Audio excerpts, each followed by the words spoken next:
বিসমিল্লাহির রহমানির রহিম। আসসালামু আলাইকুম ওয়া রাহমাতুল্লাহি ওয়া বারাকাতুহু।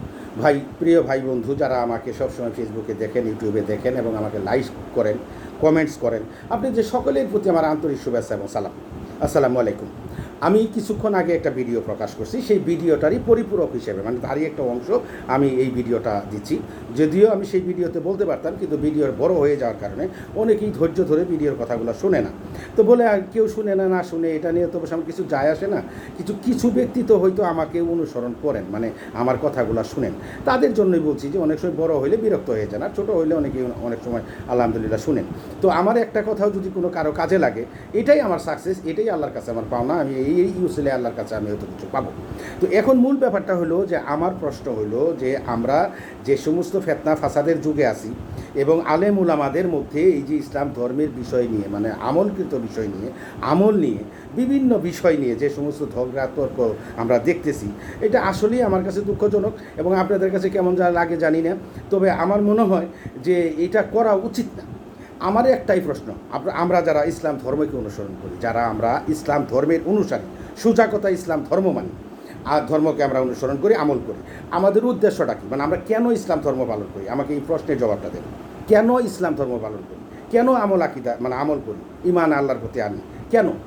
প্রশ্নের উত্তর কিন্তু একটাই উত্তর, জান্নাত পেতে চাই, জাহান্নাম থেকে মুক্ত হতে চাই। জান্নাত পেতে চাই, জাহান্নাম থেকে মুক্ত হতে চাই, এটাই আমাদের প্রশ্ন, উত্তর, আর কোনো উত্তর নাই। তাইলে আমরা জান্নাত পাওয়ার জন্য যা যা করা দরকার সেটা করব, জাহান্নাম থেকে মুক্ত হওয়ার জন্য। বলে এখন এই যে আলেম ওলামারা বলতেছেন এটা করলে জান্নাতে যাব, ওইটা করলে জাহান্নামে যাবে, ওইটা করলে ওই কাফের, এটা না করলে ওই কাফের না। ভাই এত প্রশ্নের জবাব দেওয়ার দরকার নেই, এটা নিয়ে এত গবেষণা করার দরকার নেই। রাসূল সাল্লাল্লাহু আলাইহি সাল্লাম মাটির তৈরি নেই, নূরের তৈরি। রাসূল সাল্লাল্লাহু আলাইহি সাল্লাম কী বলে, কখন নবী, কখন থেকে নবী না, ইত্যাদি। তারপরে বিভিন্ন কথা হলো যে এই যে আমরা, ভাই আমি কোনো আলেম সম্পর্কে বলতে চাই না, বিভিন্ন গান বাজনা, জিকির মিকির, এগুলা কীভাবে আল্লাহ ইবাদত করতে বলছেন, এগুলা তো আমরা আসলে বুঝে উঠতে পারি না। আর এত ভক্তি, এত শ্রদ্ধা দেখানো দরকার নাই। এত ভক্তি, এত শ্রদ্ধা এইভাবে কাইপে হাঁ করে এত ভক্তি, এত শ্রদ্ধা দেখাইতে বলে নেই আল্লাহ পবিত্র কোরআনে বলছে, আমাকে বিশ্বাস করো, আমি যে আদেশগুলো করছি সেগুলো পালন করো, আর কিছু না। আর নবী রাসূলগণকেলা কি, নবী রাসূলগণ করা হলেন আল্লাহর প্রেরিত যে রাসূল, যে যারা আমাদেরকে সদ উপদেশের জন্য দেওয়ার জন্য, যাদের মাধ্যমে আল্লাহ ওহী নাজিল করেন, ওনারা আমাদেরকে বিতরণ করছেন। হ্যাঁ, আমাদের রাসূল সাল্লাল্লাহু আলাইহি ওয়াসাল্লাম, যে আমরা যখন বিপদে পড়বো আখিরাতে, মানে ওই সেই বিচারের দিনে, হ্যাঁ, সেই বিচারের দিনে আমাদের তো একটু একজনের সাফায়াতের দরকার আছে, একটু কারো কাছে যাওয়ার দরকার আছে, কেউ আমাদের জন্য একটু সাফায়াত করবে। তো ওখানে আমাদের রাসূল সাল্লাল্লাহু আলাইহি ওয়াসাল্লামকে ওনাকে বলছেন যে ওনার অধিকার আছে, উনি সাফায়াত করতে পারবেন, আমরা তার কাছে ওনাকে অনুসরণ করব। এবং ওনাকে অনুসরণ করার মানে কি, ওনাকে আনুগত্য করার মানে কি, এই জিনিসটি আমি বুঝাইতে পারলাম না। ওই আমাদের অনেক আলেম উলামারা মনে করেন যে মানে ওনাকে এমনভাবে উপস্থাপন করেন, এমনভাবে মানুষকে করতে বলেন যে আল্লাহ সমকক্ষ বানায় ফেলায়। আল্লাহ আমাদেরকে মাফ করুক। তো আমার কথা হলো যে সেটা না, রাসূল সাল্লাল্লাহু আলাইহি ওয়াসাল্লামকে আমি অনুসরণ করব, শ্রদ্ধা করব। এইখানে তো আমি বলছি যে কোরআনে কী বলছেন রাসূল সম্পর্কে, ওটা নিয়ে আর আমি বলতেছি না। এখন খুব ভিডিও লম্বা হয়ে যাবে, ভিডিওটা বড় হয়ে যাবে, আমি অত দিকে যাচ্ছে চাচ্ছি না। আমি শুধু একটা কথাই বলবো, আমরা জান্নাত পেতে চাই, জাহান্নাম থেকে মুক্ত হতে চাই। এই জন্য যা যা করার, আমরা পবিত্র কোরআনে যা কিছু আল্লাহ তাআলা বলছেন আমরা সেটাকে অনুসরণ করব। এবং দ্বিতীয় কথা হলো যে আমরা সালাত কায়েম করব, যাকাত দেব, রোজা রাখবো, এবং আমরা এমন কোনো কাজ করব না যে অন্যের কষ্ট হয়। মানে আমার কথা হলো পাপ কি? পাপ হলো আমি যা করলে মানুষ সমাজে প্রকাশ করতে লজ্জা পাই, আমার নিজের কাছেও কষ্ট লাগে, এটা হলো পাপ। আর পুণ্য হলো যে আমি যে কাজ করলে মানুষ সমাজে প্রকাশ করলে আমার ভালো লাগে এবং নিজের মধ্যে তৃপ্তি আসে, এবং ওই যে কাজ করলে মানুষ আমাকে ভালো বলে, এটাই হলো পুণ্য। মানে অতএব আমরা এই কাজগুলো করব। দ্বিতীয় কথা হলো যে হাদিস মানবো না কোরআন মানবো। এখন কোরআন বলে কোরআন মানবেন, হাদিস মানবেন না। হাদিস তো রাসূল সাল্লাল্লাহু আলাইহি ওয়াসাল্লামের বাণী, কোরআনও তো রাসূল সাল্লাল্লাহু আলাইহি ওয়াসাল্লামের মাধ্যমে আসছে। আচ্ছা, কোরআনটা কখন লিপিবদ্ধ হয়েছে? এবং কোরআনটা কাদের মাধ্যমে আসছে, কারা এটাকে লিখছে এবং কারা গ্রন্থ হিসেবে বানাইছে, পুস্তক হিসেবে কারা বানাইছে? সাহাবারা বানাইছে।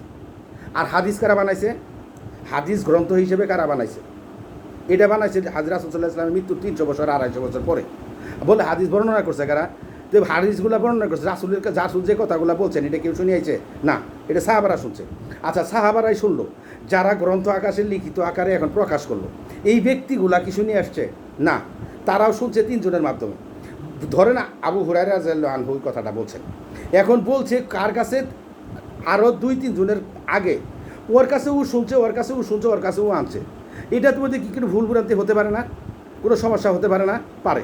ততএব আমরা বিশ্বাস করবো, তাহলে হাদিস বিশ্বাস করবো? অবশ্যই বিশ্বাস করবো। হাদিস আমি ওইটা বিশ্বাস করবো যেটা কোরআনের সাথে মিল আছে।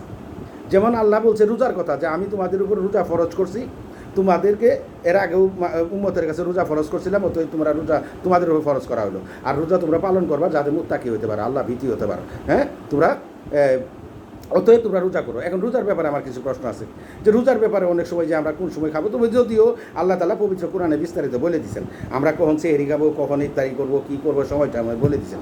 তারপরেও আমরা রাসূল সাল্লাল্লাহু আলাইহি ওয়াসাল্লামের কিছু ব্যাপার আছে, যে রোজার ভঙ্গের কিছু কারণ আছে, রোজা ইয়ের কারণ আছে, এগুলো রাসূল সাল্লাল্লাহু আলাইহি ওয়াসাল্লাম বর্ণনা করছেন। এগুলো সম্পৃক্ত কিছু যে হাদিসগুলো আছে এগুলো আমরা শুনবো। এবং রোজা সংক্রান্ত এমনও কিছু প্রশ্ন আছে, এমনও কিছু সাহাবী বা এমনও কিছু সাহাবী থেকে রোজা সংক্রান্ত ব্যাপারে কিছু বর্ণনা আসছে, যেগুলো বর্ণনা করার কোনো প্রয়োজন ছিল না, তারপরেও ওনারা বর্ণনা করছেন, অসুবিধা নাই, করছেনই। আমার যেটা গ্রহণযোগ্য সেটা নিব, সেটা না হলে নিব না। এখন হাদিসের ব্যাপারে আসলেন, যে তাহলে আমরা কি বুঝলাম, যে কোরআন শরীফ, কোরআন পবিত্র কোরআন আল্লাহ তাআলা নাজিল করছেন রাসূলের উপরে, এবং এটা সাহাবারা রাসূল সাল্লাল্লাহু আলাইহি ওয়াসাল্লামের ইয়ার পরেই যে সাহাবারা নিজেরা লিখে এটাকে গ্রন্থ আকারে প্রকাশ করছেন। আর হাদিস আসছে 250-300 বছর পরে। সেটা নিয়ে আমার দরকার নেই, কিন্তু আমার কথা আমরা তর্ক করব কেন? তর্কের প্রয়োজনটা কী? আমরা আল্লাহর সন্তুষ্টির জন্য করব। আল্লাহর সন্তুষ্টির জন্য, জান্নাত লাভের আশায় জাহান্নাম থেকে বিরত হওয়ার জন্য, আল্লাহ জাহান্নাম থেকে মুক্ত হওয়ার জন্য। তাহলে আমাদের যা যা করার, এখন আমাদের কথা হয়েছে ভাই, এক একজন আলেম এক এক রকমের ভাবে হাদিস নিয়ে এক একভাবে ব্যাখ্যা দেয়, আমলকৃত বিষয়গুলো নিয়ে এক একভাবে বলুক, যার যার মতো বলুক, সেটা নিয়ে আমার কোনো আপত্তি নেই। আমার কাছে যেটা গ্রহণযোগ্য হবে সেটা আমি নিব, গ্রহণযোগ্য হবে না নিব না। সুতা কথা, আমি আল্লাহর কোরআনের বাইরে কাজ করছি কি না এটাকে আমাকে বুঝতে হবে। যদি আল্লাহর কোরআনের বাইরে কোনো কাজ করি, তাহলে আমি পথভ্রষ্ট হয়ে গেলাম। আল্লাহর কোরআনের বাইরে যদি ভিতরে থাকি, আর এই ভিতরে থেকেই যদি আমি যা কিছু করি, কোন আলেমের কথা আমি মানলাম, কোন আলেমের কথা মানলাম না, এতে আমার কিচ্ছু যায় আসে না, কিচ্ছু যায় আসে না। আমার আলেমের কথা মানলাম কি মানলাম না, আমাদের সমাজে আলেমের কোনো অভাব নাই। আপনি মানবেন, আপনি আপনার কাছাকাছি যে মসজিদ আছে সেই ইমাম সাহেব যিনি আছেন, ওনাকে কাছে কিছু যদি না জানা থাকে, আমাদের মধ্যে তো আমজনতাই বেশি, অশিক্ষিতই বেশি, আপনারা জানবেন। যদি আপনার কাছে ফেরকা মনে হয় যে ওই আরেক ইমাম এটা বলছেন, অমর আরেক ইমাম এটা বলছেন, আপনি দয়া করে একটা পবিত্র কোরআন শরীফ কিনে আনেন, বাংলা অর্থ সহ। যদি আপনি জান্নাত পেতে চান আর জাহান্নাম যেতে চান, কোনো আপত্তি নেই, তাহলে কোরআন শরীফ কেনার প্রয়োজন নেই, আপনার পবিত্র কেনার কোনো প্রয়োজন নেই। আর যদি আপনি মনে করেন যে আমি ইসলাম ধর্মের অনুসারী মুসলমান, আমাকে জান্নাতে যেতে হবে, তাহলে ভাই দয়া করি একটা পবিত্র কোরআন শরীফ কিনে আনেন বাংলা অর্থ সহ, মাঝে মাঝে এটা পড়বেন, আর ওই ইমামদের ফতোয়ার সাথে মিলাবেন, দেখবেন যে আল্লাহ কী বলছে আর ওরা কী বলছে। যদি দেখে যে ওদের সাথে মিলে না, ফরগেট দ্যাট ওয়ান, ওদেরটা ফেলাই দেন, দরকার নেই ওদেরটা, আপনি পবিত্র কোরআনটা মানেন।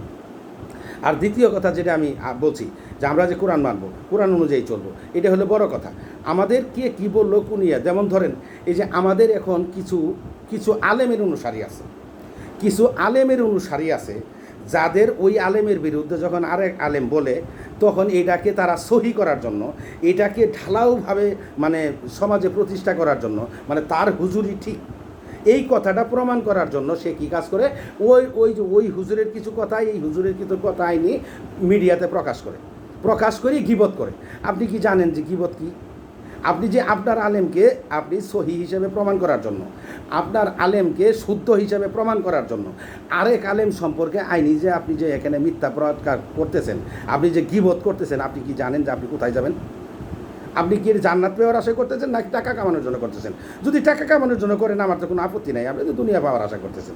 আর যদি মনে করেন যে না আমি দিনের জন্য করতেছি, তাহলে আপনি ভুল করছেন কি? আল্লাহ তাআলা পবিত্র কোরআন বলছে, আপনারা যদি জ্ঞানী মানুষ হয়ে বলেন, আল্লাহ তাআলা পবিত্র কোরআন সূরা হুমাযা নাজিল করছেন, ওইখানে বলছে ওয়াইলুল লিকুল্লি হুমাযাতিল লুমাযা, যে যারা মানুষের সামনে এবং পিছনে গীবত করে, তারা কি, তাদেরকে বলা হয়েছে নারুল্লাহিল মুকাদ, ওদেরকে করো, ওদেরকে হুতামাতে নিক্ষেপ করো,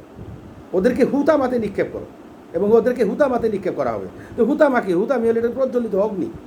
ততএব একেবারে নিশ্চিত, যারা নিজের আলেমকে, নিজের আকিদাকিত আলেমকে সহি শুদ্ধ প্রকাশ করার জন্য, আরেক আলেমকে উপস্থাপন করে মিথ্যা প্রমাণিত করার জন্য আপনারা যে মিডিয়াতে যে প্রচার করেন বা যে কুৎসা রচনা করেন, যে সমস্ত সমালোচনা করেন, মনে করতেছেন আপনি শুদ্ধ প্রকাশ করতেছেন, ভালো জিনিস প্রকাশ করা লাগবে না, শুদ্ধটা প্রকাশ করা লাগবে না, এটা যে আপনি গীবত হবে এটা আপনি জানেন, একেবারে নিক্ষিপ্ত হবেন হুতামাতে। অতএব অত বেশি মাতাবরি করা দরকার নেই। আপনি আপনি নিজে আমল করেন জান্নাত পাওয়ার আশায়। আচ্ছা ধরেন যে আলেমের কথাই বলছেন, এই আলেম কেন এই দিন প্রচার করার জন্য কাজ করে, উনি কেন বক্তব্য দেয়, উনি কেন এই সমস্ত করে, নিশ্চয়ই উনি তো জান্নাত পেতে চায়, জাহান্নাম থেকে মুক্ত হতে চায়, তাই না? তো যদি উনাকে মনে হয় যে ওনার বিপরে আমি একটা কমপ্লেন করলাম যে ভাই আপনার এটা সমস্যা বা এটা ওটা না বা এটা ওটা না, আরেক আলেম বললো এই হাদিস দিয়ে, উনার তর্কের যাওয়া দরকারটা কি? আচ্ছা ভাই আপনারটা আপনি করেন, আমারটা আমি করি। আমার কথা হলো যে আমি এটা বুঝি, আমি এইভাবে ইবাদত করি, আপনারটা আপনি এইভাবে করেন, কোনো সমস্যা নেই। আপনার তো প্রমাণ করা দরকার নাই যে আপনার এটাই সহি, ওইটাই সত্য, ওইটাই সত্য। তার মানে কি আপনার অনুসারীদেরকে এটি পালন করতে বলতেছেন? নিজেও তো জাহান্নামে যাবেন, অনুসারীদের একদম জাহান্নামে নেবেন। আর যদি জান্নাতি হয়ে থাকেন তো জান্নাতি, আপনি তর্ক, জান্নাতের লোকে কখনো তর্ক বিতর্ক করে না। আমাদের কেন এই তর্ক বিতর্ক, কেন আমাদের এই ফেতনা ফাসাদ? যে আমরা সোজা কথা, এক কথা, আমার কাউকে সুশুদ্ধ প্রমাণ করারও দরকার নেই। কোন আলেম ভালো বললো এটা নিয়ে আমার মাথাও ব্যথা নেই। আর আমাকে কোনো আলেমের কথাই অনুসারী করতে হবে এমন কোনো কথা নেই। হাদিস গ্রন্থ আছে, আপনি পড়েন, মানে একেবারে বাংলায় ইংরেজি সহজ ভাষায়। আপনি কোন ভাষা জানেন ওই ভাষাতেই পড়েন। পবিত্র কোরআন বাংলাতে অনুবাদ করা হয়েছে, পড়েন।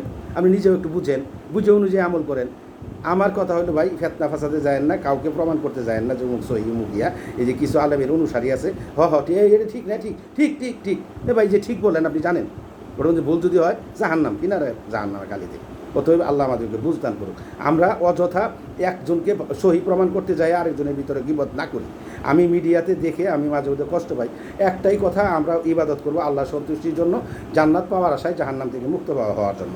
যে বলি এটা কঠিন কিছু না, এত কঠিন না তো, আপনাকে এত কিছু করতে হবে না, সৎ পথে থাকেন, মিথ্যা বলবেন না, অন্যায় করবেন না, কাউকে কষ্ট দিবেন না, আল্লাহর হুকুমগুলো মানে কি সালাত কায়েম করেন, সাধ্যমতো মানুষকে দান করেন, জান্নাতি পাবেন ইনশাল্লাহ। আসসালামু আলাইকুম ওয়া রাহমাতুল্লাহি ওয়া বারাকাতুহু।